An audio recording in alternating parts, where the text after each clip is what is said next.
Hi.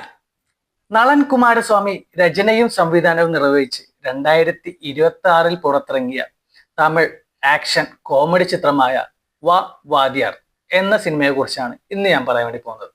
ഈ സിനിമയിലെ മുഖ്യ കഥാപാത്രമായിട്ട് അഭിനയിച്ചിട്ടുള്ളത് കാർത്തി, അതേപോലെ കൃതി ഷെട്ടി, രാജ് കിരൺ, സത്യരാജ്, ആനന്ദ് രാജ്, ശില്പ മഞ്ജുനാഥ്, കരുണാകരൻ, GM സുന്ദർ, രമേശ് തിലക്, നിവാസ് ആദിത്യൻ, പിന്നെ അതേപോലെ PN തോനപ്പൻ.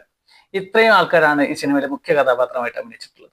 ഈ സിനിമ ഏകദേശം 2 മണിക്കൂറും 8 മിനിറ്റാണ് ഈ സിനിമ ഉള്ളത്. ഈ സിനിമയുടെ ഒരു വിധം എന്താ പറയാ, കൂടുതലായിട്ട് പറയുന്നുണ്ടെങ്കിൽ ഈ സിനിമ എം ജി ആറിന്റെ ഒരു ക്യാരക്ടറെ എടുത്ത് കാർത്തി ചെയ്തിട്ടുള്ള ഒരു സിനിമയാണ്. അത് വളരെ രസകരമായിട്ട് തന്നെ കാർത്തി ഇത് ചെയ്തു വെച്ചിട്ടുണ്ട്. അതുപോലെ ഇതിന്റെ കൂടെ വരുന്ന ഒരു ബാക്ക്ഗ്രൗണ്ട് സ്കോർ ആണെങ്കിലും, അതേപോലെ ഫൈറ്റിന്റെ ഇടയ്ക്ക് വരുന്ന ഒരു ഒരു ഒരു ഒരു സാധനങ്ങളൊക്കെ ഉണ്ട്. നല്ല രസമുണ്ട്, അത് കാണാനും കേൾക്കാനൊക്കെ നല്ല രസമുണ്ട്.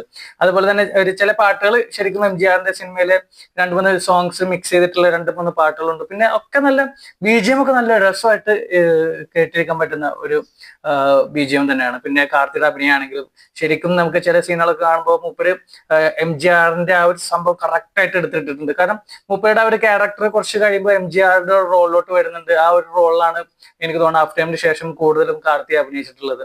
അത് വളരെ രസകരമായിട്ട് തന്നെ ചെയ്തിട്ടുണ്ട്. കാരണം എന്താ വെച്ച് കഴിഞ്ഞാല് നമ്മുടെ എം.ജി.ആറിന്റെ ഒരു വലിയൊരു ഫാനാണ് കാർത്തിയുടെ അച്ഛന്റെ അച്ഛൻ.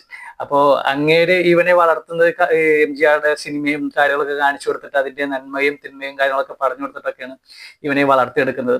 അപ്പോ പിന്നീട് ഇവന്റെ ഈ അപ്പാപ്പന്റെ മരണത്തിന് ശേഷം അവനക്ക് ഒരു ചെറിയ ഒരു സംഭവം വരികയാണ്.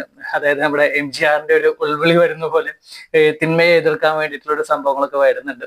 അപ്പൊ അതൊക്കെ നല്ല രസകരമായിട്ട് തന്നെയാണ് ചെയ്തിട്ടുള്ളത്. പിന്നെ ഇതിൽ മറ്റുള്ള കഥാപാത്രങ്ങളാണെങ്കിലും നമ്മുടെ സത്യരാജ് ഒരു വില്ലൻ ക്യാരക്ടറാണ് ചെയ്തിട്ടുള്ളത്. പക്ഷെ അതിലും വേറൊരു വില്ലന്റെ കഥാപാത്രം ഇതിൽ ക്ലൈമാക്സിൽ കാണിക്കുന്നുണ്ട്. അതോടെയാണ് ഈ സിനിമ അവസാനിക്കുന്നത്. അയാൾക്ക് ഒരു റോള് ഇനി ചിലപ്പോ കൊടുത്ത് വേറൊരു സിനിമ ഇറക്കാൻ പറ്റുന്ന രീതിയിൽ ഒരു നല്ലൊരു സാധനം, ഒരു മെയിൻ വില്ലൻ എന്നുള്ള രീതിയിൽ ഒരാൾക്ക് ഒരു കോളും കാര്യങ്ങളൊക്കെ ആയിട്ട് കാണിക്കുന്നുണ്ട്.